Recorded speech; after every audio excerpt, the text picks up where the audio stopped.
എനിക്ക് സാക്ഷ്യം നൽകുന്ന ഒരാളുണ്ട്. കത്തിജ്വലിക്കുന്ന ഒരു വിളക്കായിരുന്നവൻ.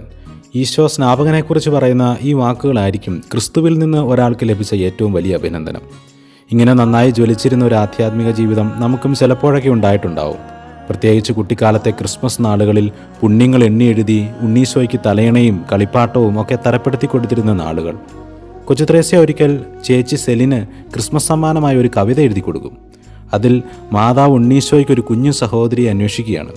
അവസാനം സെലിനെ മാതാവ് തിരഞ്ഞെടുക്കും. എന്നിട്ട് പറയും, പുൽക്കൂട്ടിൽ ഉണ്ണീശോയ്ക്ക് കൂട്ടായിരിക്കണം, ഉണ്ണിയെപ്പോലെ ഞാൻ നിന്നെയും നോക്കിക്കൊള്ളാം, പക്ഷേ ഒറ്റ നിബന്ധന, എന്നും കുഞ്ഞായിരിക്കണം.